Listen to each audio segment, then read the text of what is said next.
Welcome, everyone. Thank you for waiting. And thank you for being here for the Becoming a Responsible AI Citizen workshop with Peter Kowalczyk. My name is Peter Smile, and I'm a recent graduate of the Master's in IoPsych program here at CUNY SPS. Before we get started with the presentation, I just have a few quick announcements so that I can then turn it over to our speaker for the day. First and foremost, the session is being recorded and will be published on the CUNY SPS website short after the conference concludes. It won't be right after, but following the conference, you will get information as to when it will be published. Please keep your microphones muted to avoid any disruptions throughout the session. Closed captions have been enabled for accessibility. Whether your camera is on or off, we ask that you mentally remain present and engaged throughout the session. Of course, this is for CUNY SPS. I see a few people being added, so I want to slow down just a little bit so that they are fully aware. So just for those of you who just joined us, welcome to the Becoming a Responsible AI Citizen with Peter Kowalczyk. I am Peter Gay, who will be helping to support the session today. And we're just doing a few quick reminders with what to expect. So it's keeping your microphones muted to avoid disruptions throughout the session. Closed captions are enabled. Whether your camera is off or on, we do ask you to remain engaged.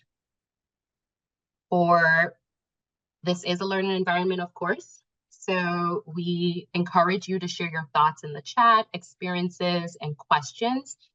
We will hold responding to questions until the end of the session. So after the presentation, then we will open it up for the questions, both that are in the chat or with raised hands. Lastly, we are running a conference raffle. Details of this will be given at the very end of the presentation, so please stick around so you know how to enter that. With that said, welcome again, and allow me to introduce the Becoming a Responsible AI speaker today, Peter Kowalczyk. Peter brings over 20 years of experience in the energy industry, having worked with major companies like Halliburton, Schlumberger, I did not correct that, Schlumberger, and consulted with global operations including Shell, Aramco, and Petronas. His leadership in digital transformation spans from securing field data to creating AI-driven solutions.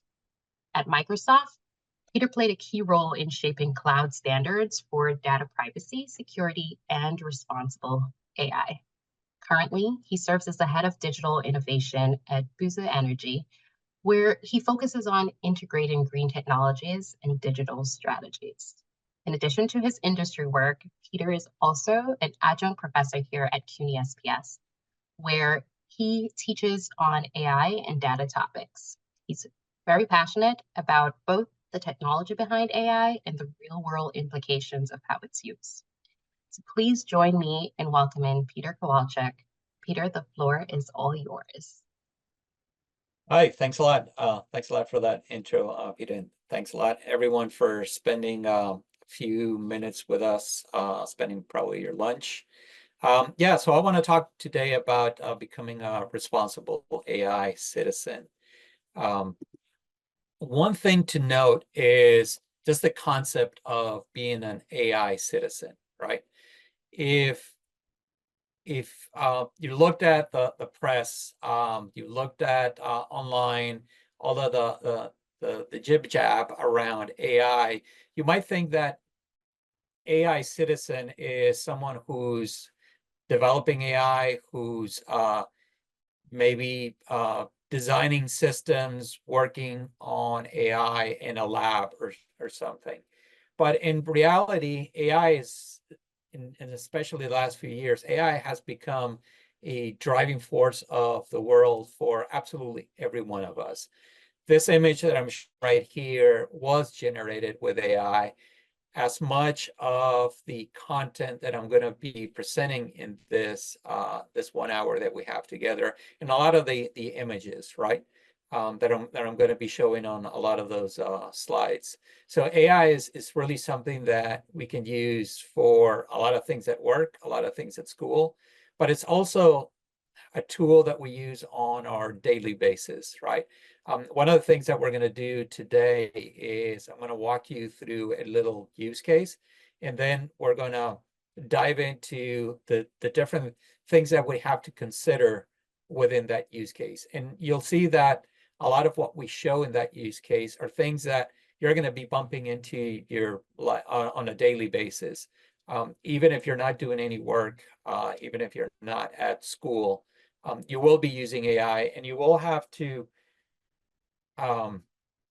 look at the constraints, the technology, and hopefully after this week, you'll have a better appreciation of through which lens you have to look at AI, and what do you have to do with it. So let's talk about an AI citizen. So one of the things that's important to realize that AI citizen is you as an user of AI. And just think about your daily day and try to think of a day of your life in which you wouldn't be interacting with AI, right? As I saw in the image before, pretty much any technology that you come across will have AI as part of one of its features or one of its enabling functions, right? So you are an AI citizen simply by using AI, and you can't really get away from not using AI. You are a citizen also if you are building AI, right? It's not just building AI, but as I said before, it's using AI, right? So anyone who's on the two sides of the technology, either enabling it or as a user, will be an AI citizen. But one of the things that we're seeing is that AI is being democratized more and more. And as I said already, it's being democratized from the user side to the point where you can't run away from it. But it's also being democratized as a whole. We have more and more folks working on building AI. Some of these are very technical, but there's also a lot that goes into AI that's on the non-technical side. And it turns out that really today, anyone can build AI. If you think of it from a technical perspective, there are many tools that are free to use. If you're a technical user into math, statistics, programming, data analysis, all of those tools are available for you. You can build your own tools, build your own solutions. But even if you're on the non-technical side, there's also a lot that you can do with AI. One of the things that's happened since maybe 2 or 3 years ago, with the advent of things like ChatGPT and LLMs, is that many times when we talk about AI, we're really talking about these new large language models, chat tools, and whatnot. A lot of those chat tools have the same restraints around AI as what I'm going to call traditional or analytical AI, right? But these are tools where you can build your own AI. You can go to a chatbot and customize that chatbot without any kind of technical knowledge to do what you want it to do. And for many of these tools, you can actually productize that. So it could be a tool that you build for yourself, but it could also be a tool that you share among your friends, or outside of even your inner circle. So it's really democratizing it, and this idea that AI is really something that any of us can work on. We don't have to be very technical to do so. So let's think about this little use case, right, Jane? And I think everyone will relate to Jane, right? So let's think about a day in the world of a professional person, right?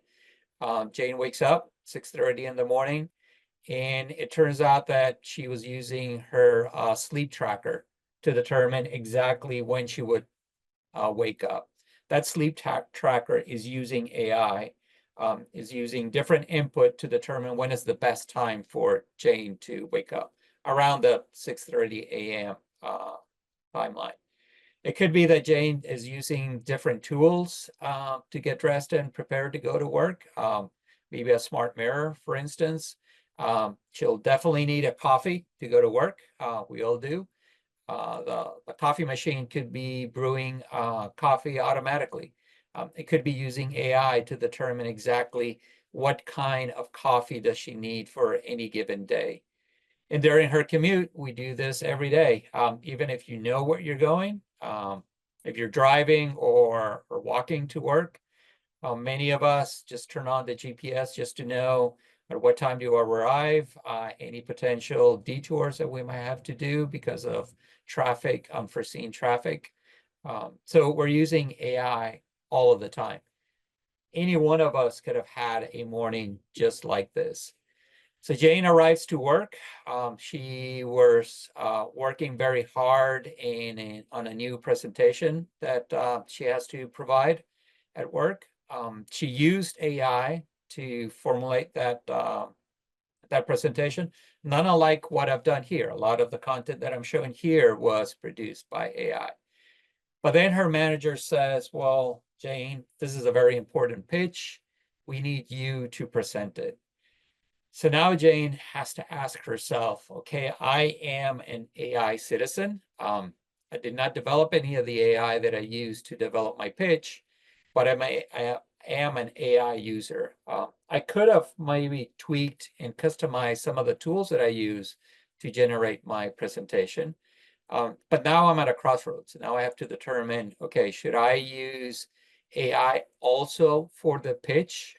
Should I use my synthesized voice, the voice generated by an AI tool, or should it be me live presenting that, right? So just think about even this presentation. I could have recorded this last night, used AI to make my voice more appealing, tweak it up to a point that it might not even sound like me, right? But I have to determine, okay, is that a good use of AI? So what I want everyone is to think about this situation, either a presentation or something else. For sure, at some point you will, if you haven't already, come up to an inflection point where you have to determine, I have been using AI even to wake up. Should I be using AI going forward? So we'll come back to this use case in a little bit. What exactly are we talking about here, right? So we're talking about this crossroads of AI. We know that there's a huge promise around AI. AI can make our lives more interesting, can definitely drive efficiency if we use it responsibly, right? If we understand that AI is producing answers that are fair, transparent, and we can actually trust the technology. But there's the other side of AI, right? We do have to understand what AI can and cannot do. We have to make sure that AI is not producing harm, that it's not accentuating any bias, that it's eroding confidence, not only on the system, but also on the people that use that AI, right? If you use AI as your tool and for any reason you made a bad decision, you did not excel at a particular task because of AI, it's not really confidence on AI. You might be breaking the confidence on those AI tools, but it's also the confidence that you impart in everyone else, right? So it's this two sides of AI that we have to really consider when we're using it as a citizen. And again, remember that citizen is anyone from building AI all the way up to being a user of AI. So what are we going to talk about today? Well, the first few slides, what I really want to talk about is understanding a little bit more AI. As I said, there was a little bit of a change of what AI was 2 or 3 years ago once we got ChatGPT and LLMs and all of these large language models. So I'm going to talk a little bit about the old and the new AI, recognize when we're using one or the other, and what happens when one or the other break, and what are the guardrails around them. We're going to talk about the AI limitations of both. I'm going to start talking about generative AI and analytical AI. This traditional AI that's the term that sometimes is used, sometimes some other terms. But think of before and after we had LLMs go public or mainstream. I'm going to talk a fair bit about the governance. It turns out that there is a lot of literature out there around how to govern AI, and it's a lot of those are becoming standards. Some of those are becoming law in a few places. I want to talk about that. But even if you're in a place where AI governance is not the law, you should still understand what the standards and governance are so you can be a better citizen when you're using AI, not only building it. And then at the end, I'm really going to end up, we're going to go back to Jane's use case, and we're going to embrace our role as AI citizens and really set a mindset of how to think about AI going forward. So this is pretty much the agenda that we're going to be looking at. So I'm going to start it with asking this question again. We do have the use case of Jane, but think about this for a second. Would you drive an automobile, a car, without any training, right? Do you think that would be safe for you and safe for others around you? A lot of people have talked about the impact of AI in our society, how big of a tool it is. How it's probably bigger than the internet, bigger than computers. It could be bigger than the transportation technology that we have. We are users, we are on the driver's seat of AI by either building it or using it as I said, as AI citizens. So ask yourself, would you, if you relate using AI to using a car, would you be using it without any training? Again, I'll come back to this, but let's talk a little bit about what that training might or might not be. Well, one of the first things that you would need to know is, okay, let me understand the technology, and we won't go into the technical details of AI, but I do want to make this high level understanding of what AI is. So as I said, there's a little bit of two AIs out there. The first one is what I'm going to call analytical AI.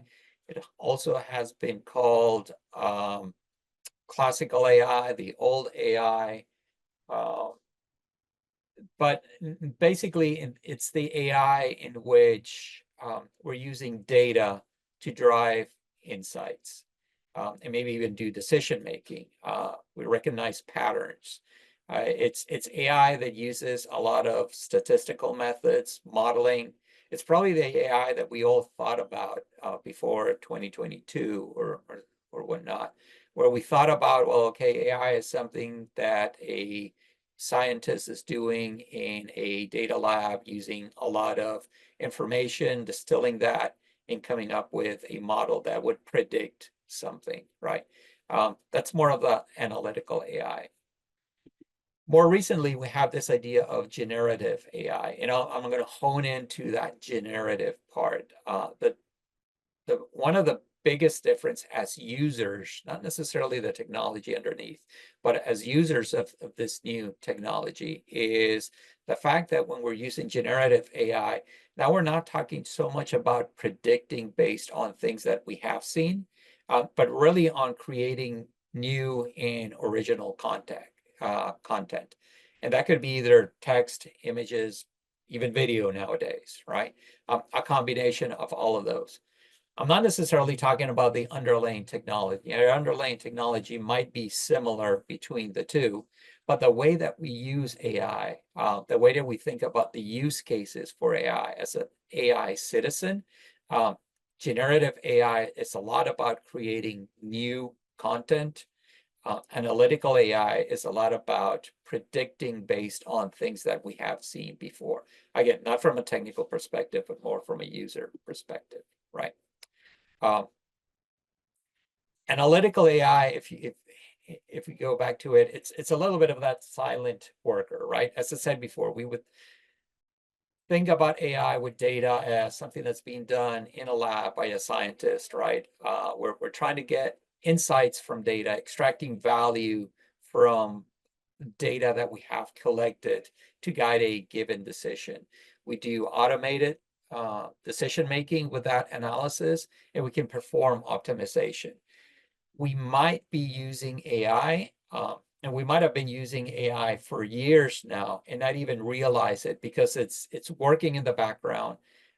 As a citizen, we didn't have a lot of contact into designing it and customizing it to our need. We would basically just use it as it comes. What happens with this analytical AI when it fails? Because it's as if I'm saying it's working in the background, I don't even know it's there. But when it fails, it turns out with analytical AI, I do get a clear signal that that analytical AI broke, that it's not working anymore. I have things like system failures where the entire system collapses, right? Unsolved problems. I was trying to make a decision using AI, and the AI simply tells me, well, I cannot come up with a solution. I don't have the data to give you that solution. Or maybe the outcomes are obviously ineffective. But many times, not always, but many times with analytical AI, it's almost obvious that the AI broke, right? And I'll put in that caveat that not always, but if the system is designed properly, and we'll talk a little bit about more how the system should be designed. When analytical AI breaks, you know that something happened with it. You didn't make your decision. You didn't make your optimization. Now, what about generative AI, right? So as we said before, generative AI is about creating new content. So it's really a creative force. Instead of it being AI that's in the background, generative AI is very much in the forefront. We use it to create content, right? We know when we're using it. Many times is somewhat obvious that the content was generated by AI. Again, when I'm talking about all of this, think about Jane's use case, right? Many images that we see, really not so much in text, although sometimes it's text, it's also somewhat easy to see, but many images that are generated with AI, it used to be that it was very obvious that they were generated AI. More and more, it's going into us not even being able to tell if something was or wasn't generated by AI, but it's up in front. It's something that we can see. We can customize the outputs. So as opposed to analytical AI, where we had to know about statistics, we had to know about data analysis, about modeling, about all of that math that goes behind that analysis. With generative AI, we can really customize a lot of these tools, a lot of these chatbots for them to do exactly what we want. That could be even as a user, if we are power users, if you will, if we know the intricacies of the technology, we can even customize it more. But you as a simple user, even if you know the underworkings of the AI, you can quickly customize the generative AI tools. And another thing that generative AI does is it enhances innovation, right? So not only is it upfront, not only can we customize, but it's also in ways setting the stage for what we will be doing going forward. So while analytical AI was a lot about looking back, yeah, we were taking decisions and optimizing going forward, generative AI can really change the course of any innovation and really what the future will be in any of the areas where generative AI is being used. One of the things about generative AI is that it always gives you an answer. And those answers never seem to be wrong. This is a quote from Ivy Baker. It's actually a quote that has been used for many other technologies, but it's particularly addressable to generative AI, where it doesn't matter what we ask this generative AI to do, we're always going to be given an answer back. And that answer never seems to be wrong, even though it might be. And the reason why it's never seemed to be wrong is because the AI itself responds in a way that you feel that the AI is never in doubt.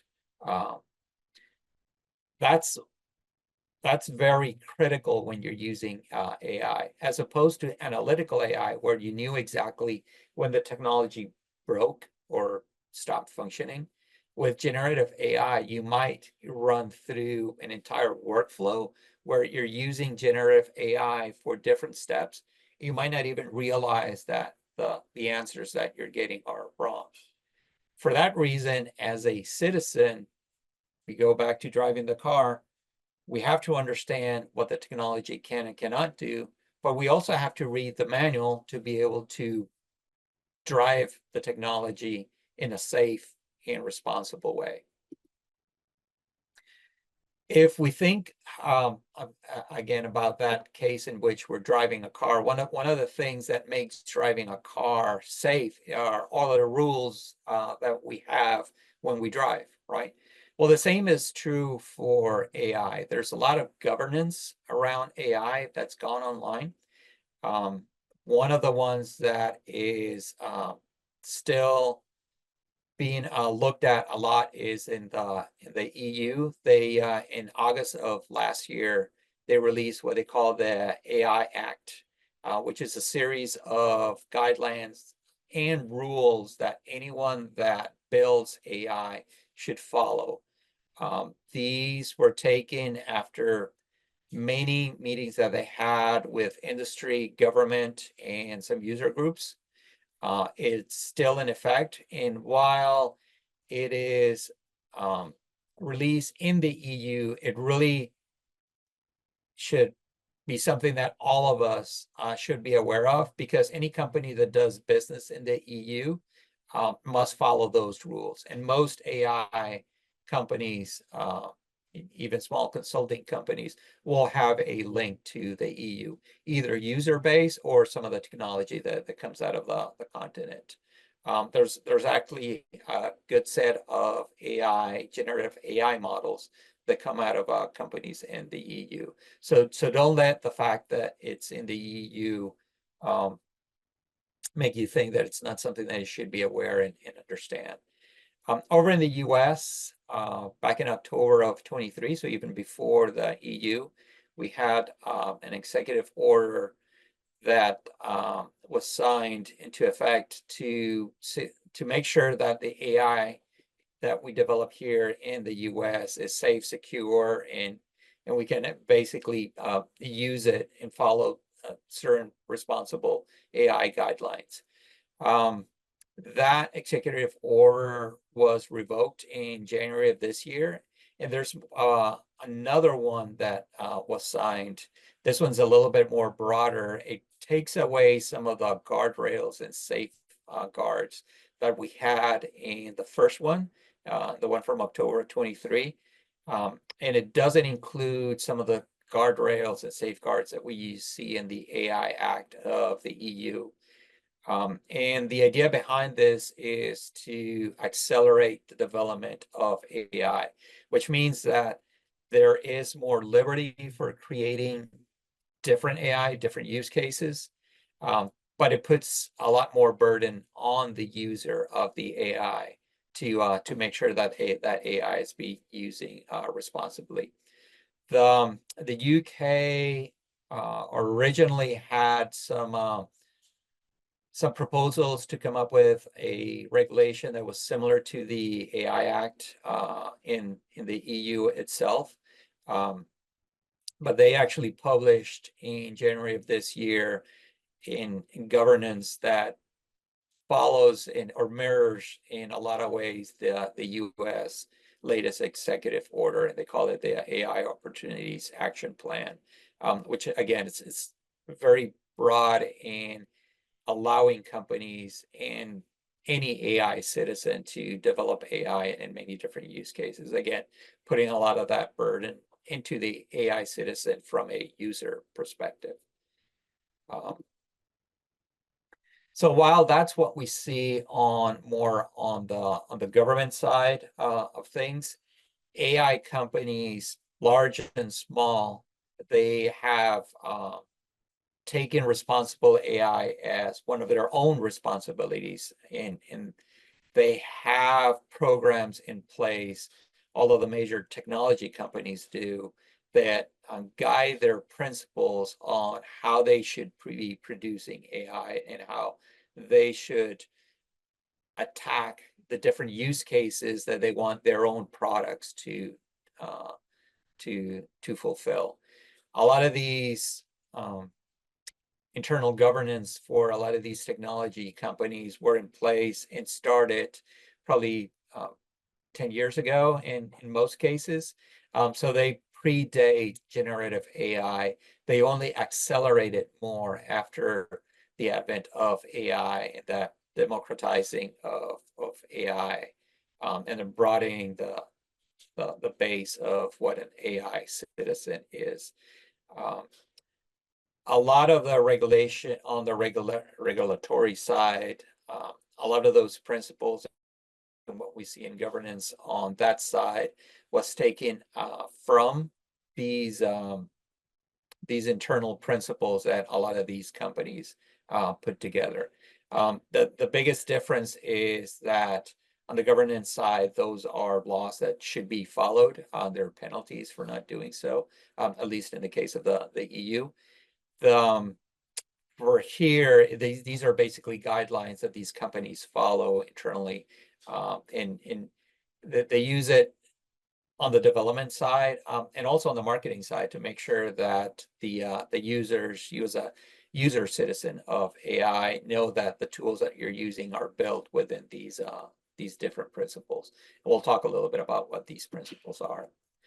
But because of this, and you might have read between the lines already, basically what I'm saying is that at the end of the day, we as users of AI, we are as producers of AI, either customizing or building new AI tools, we are the guardians. We are the last line of defense on whether AI is used responsibly or not. And we should play an active role as such. To play an active role, well, we have to understand AI, so how it works. We talked about that a little bit already. How does generative AI and analytical AI work? How do they break? When can we spot it working or not working? Generative AI is substantially harder.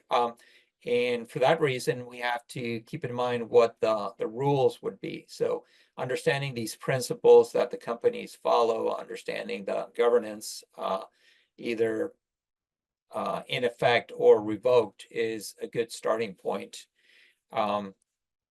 Another good starting point is some of these standards that are out there, right?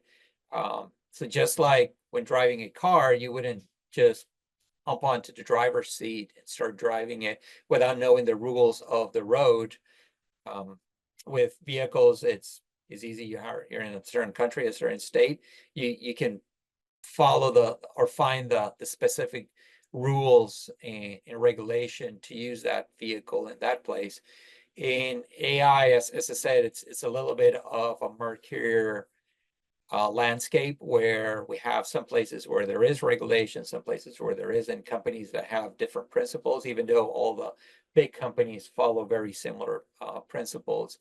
There's also this push for industry standards. So there is an ISO standard for the responsible use of AI. This is the ISO 42001.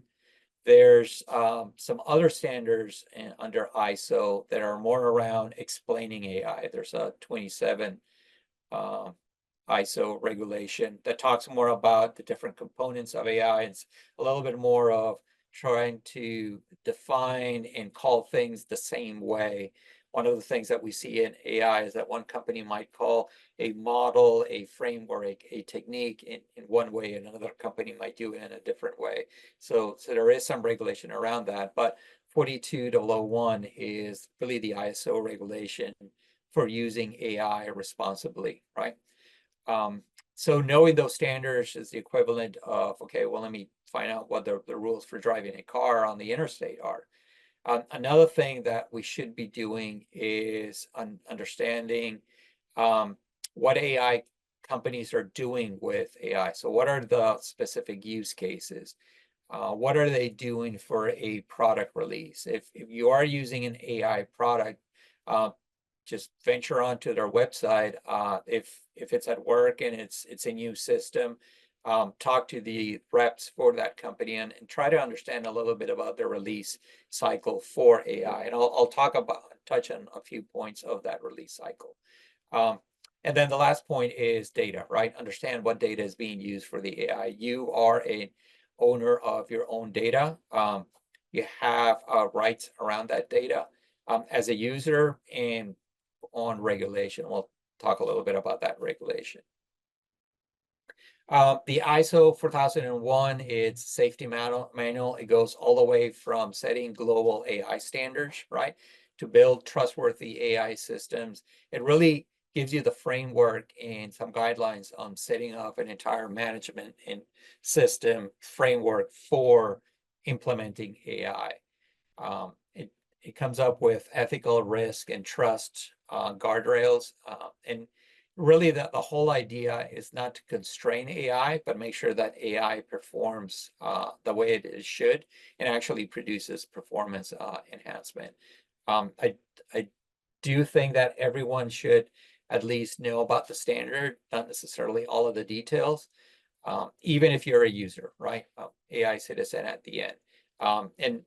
And do understand what does a product come when they say they're ISO 42001 certified. And a lot of the big companies are becoming so.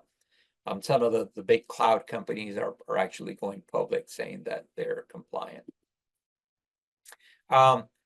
ISO 42001, same as many of the principles of all of these big tech companies and the governance that goes into the regulation.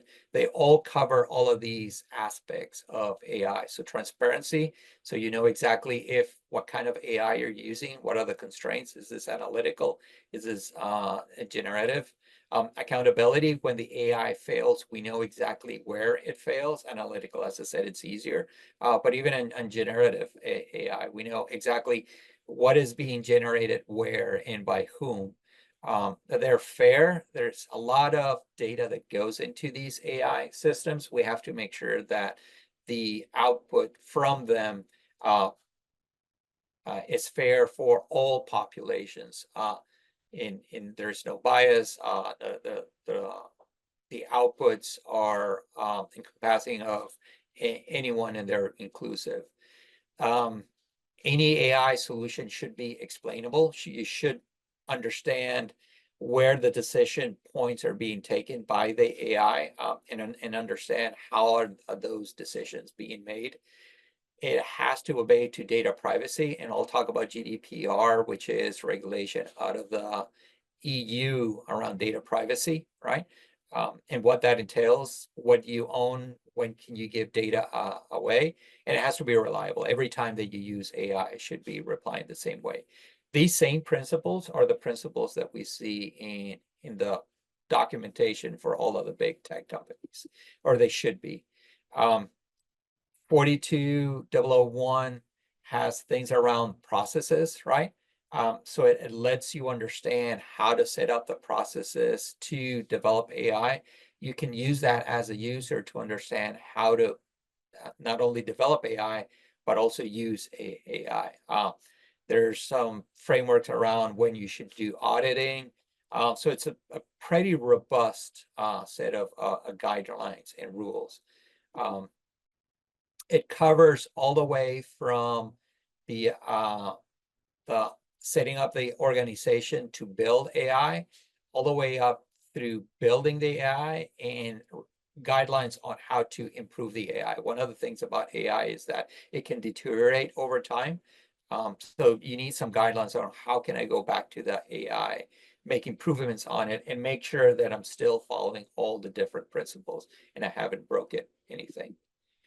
The way that we make AI work, calling it here a safety lab, but think about what happens behind the scenes when you're building AI.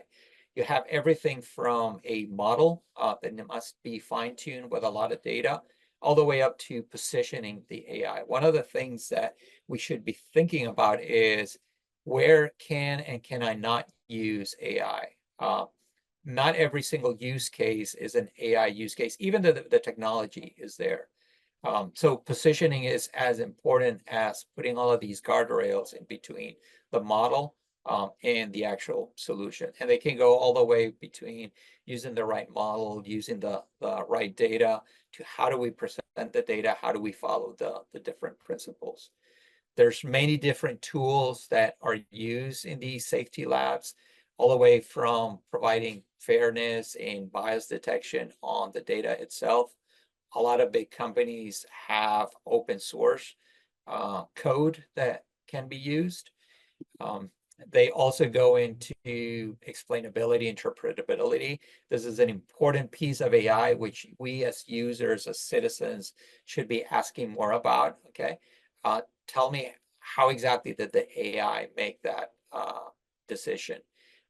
And more tools are putting that at the forefront from a non-technical perspective to end users. We should be asking for more and more of that in the tools that we use.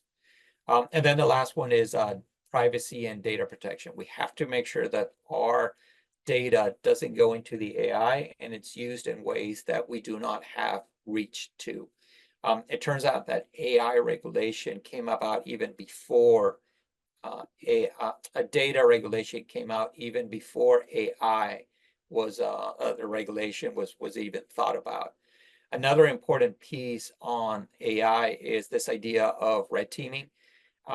You should ask about on any of these tools, the AI tools that you're using, was the tool ever put into sorry, into a situation where all of the tools that we're using for interpretability, for determining how the AI works, anyone try to break that tool? And it's really a concept that comes over from security.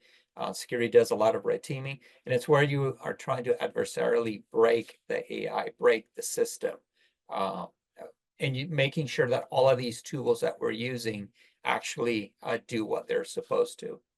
An important thing about AI is that you need data for it, right? So I have to have quality data, but also important is that the data is not biased, that you're using the data responsibly, and that you're granting the privacy around the data. So for privacy, there is regulation out there. The most important one out there is the GDPR. It was instituted in 2018. So as you can see, even before any of the AI, and that's really what drives the use of AI. It comes out of Europe. There's regulation in California, which follows a lot of the same principles. In a very high level, what it says is for any AI or use of data in general, there should be this idea of a data protection officer that makes sure that data management follows the principles, that you are compliant from a system that processes and that controls the use of the data. There is any breach for the GDPR specifically, if there's any breach of your system, that you report that within 22 hours. And probably the most important one is that any data owner always has access to your data.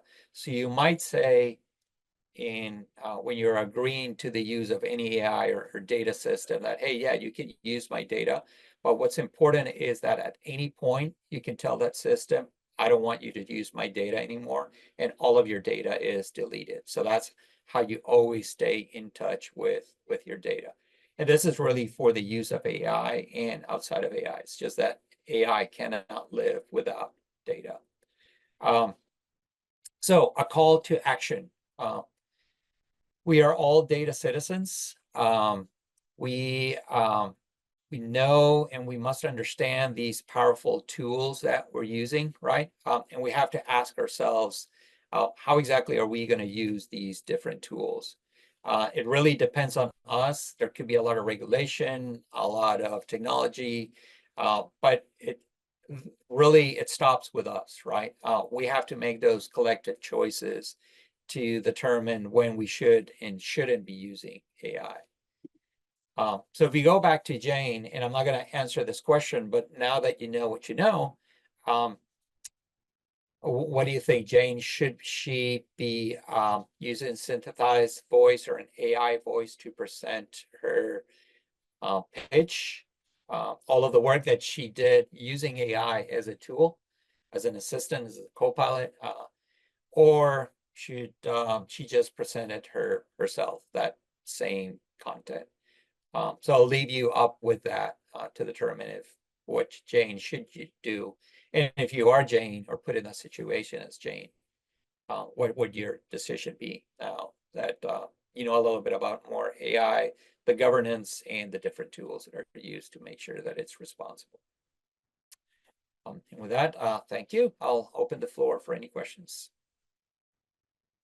Thank you so much, Peter, for such a great presentation. We do have a few comments and to that specific question and also one prior in the chat. So Ivan says, I would tell Jane to do it herself. Nadia said the same. And McCall, I hope I did not mispronounce that. As said before, it depends. It should be dependent on a few things. So that Jane should factor in a few additional things. Interesting answer. Yeah. So prior to, and I'll read the question I know you mentioned earlier from the call, where is understands that people living with speech impairment can sometimes feel offended. And so, oh no, I missed the top first question. Sorry about that, Paul. So he says, if there's a strong accent or some speech impairment, that would something be where he would want to use AI. It would allow them to speak clearly and so that everyone would be able to understand but instead of presenting themselves. And so Nicole and Nadia did have a few conversations about the bias of that. So I'll just leave that for you. Yeah, no, those are some very interesting points, and I left the question open because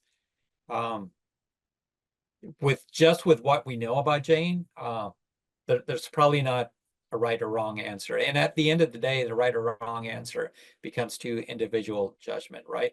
I'll use this other case. There's a movie that I think it won several Oscars this last time around, called The Brutalist. It's about an immigrant from Bulgaria, an architect and whatnot. Won't spoil the plot if anyone wants to watch it, but an interesting thing about the movie is that the actor does not speak the language, and they actually used AI to enhance his own speech, right? And I saw an article where they were interviewing some of these speech coaches, right? They make their living out of teaching actors a specific language, a specific accent, right? And they were asking, well, do you think that this is AI taking away your work? And her answer, I thought it was very down to responsible AI. She thought that, hey, AI, it's here to stay. It's a tool, right? It's a tool that I want to use. It's a tool that we all should be using. What is important is that we understand what the end goal here, right? So in this case, this is a movie. They want to make sure that the accent is there and whatnot. It's still the actor speaking, right? But they're using his voice in using AI to change that voice so it sounds more like what it should. So I welcome those comments. If Jane has a strong accent, if she's not a good communicator in that sense, right? yeah, by all means, AI is a great way of doing it. But again, it all goes back to what exactly is it that the use case is, and how would AI doing it and not you doing a specific task change that end goal, right? So I left it open for a reason. So all of those are valid comments. Thank you. I see Dennis raised and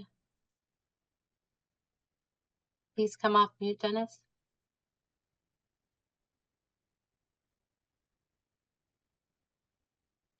Oh, I'm sorry. You can try again. Hello, hello, can you hear me now? Yes. Yeah. Awesome. So during this presentation, I had just a thought in my head. Um, my thought is that the same way that internet slowly became like a utility, would AI become a utility in the near future? Uh, utility in what sense? Because I'm thinking in my head like the major bills are what, like water, Right, gas, electricity, something that everyone pays, right? And then now right, internet is kind of like in that realm.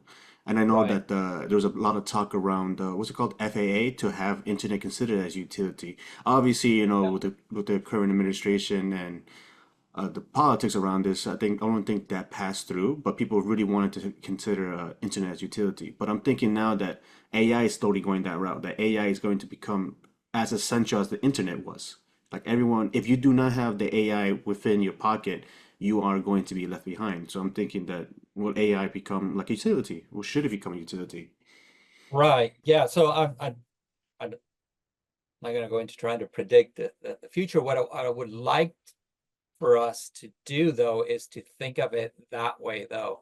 Um, but with a caveat, right? I do think that AI is here to stay. I do think that we have to become more acquainted to it. Um, and but we should also learn how to do it responsibly, and that's where it's a little bit different from maybe some of those other utilities, right? You might claim that some of the utilities, you should use electricity responsibly. There is a long-term effect of not using some utility like water, for instance, right? And might affect your health or might not, right?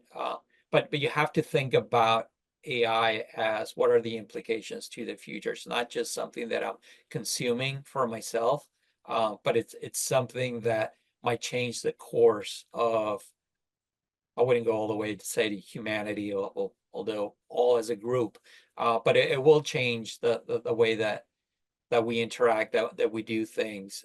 So it's important that we do it in the way that we want the future to be. But as far as accessibility, yeah, I think we can think about it. I don't know if ever will. I think there's good chances that it will. Think of it as something common. Even the models themselves, they're talking about them more as a commodity, right? Before it was a big deal, there was a model from version 1 to version 2. It's more like, yeah, okay, well, some improvements, but the models themselves become a commodity. So in that sense, I would think about it that way. But the implications might be a lot bigger. Thank you. Great. I see we might have some time for just one additional question. Peter, I see Mikhail has his hand up. Hi, can you hear me?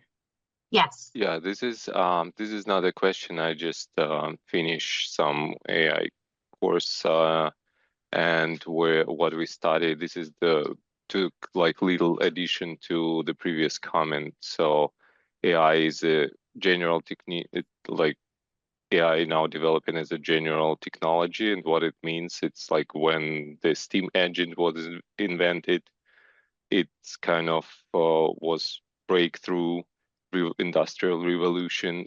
Like all business processes changed, you know, like there was like trains created and everything, and the same happening with AI right now. So it's kind of, it will change the business processes, it will change how people work, it will change the workflows, everything. So that's kind of a thing that it really becomes a integrated part of the people's life.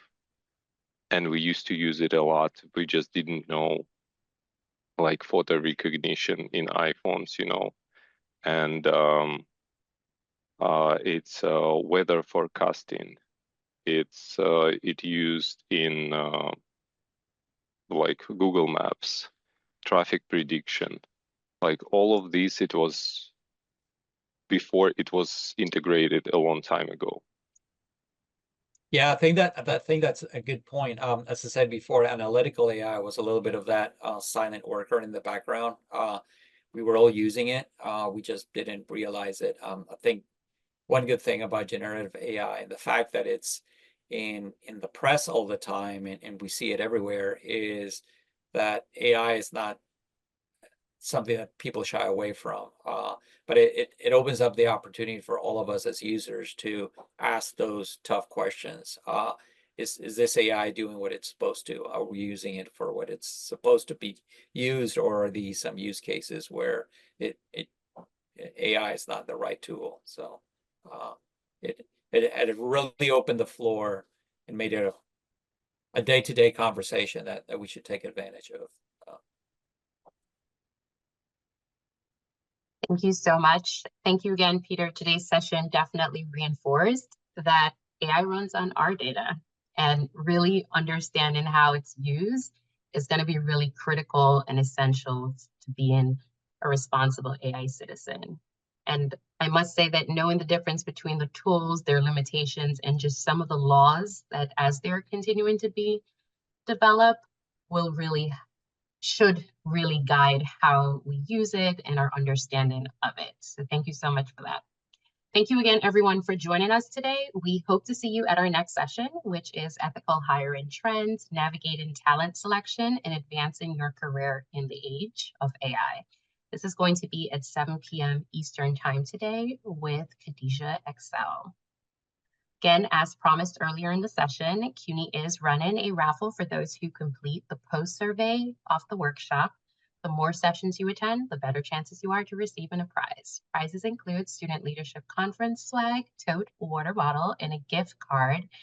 CUNY SBS students are eligible to win both the swag and the gift cards. Alumni, faculty, staff, and CUNY students are eligible to win the swag. Look out for the survey via email. We encourage you to share your thoughts so we can continue to improve. Thank you again to our amazing presenter, Peter Kowalczyk, and to all those who attended the session today. Thank you. Thank you.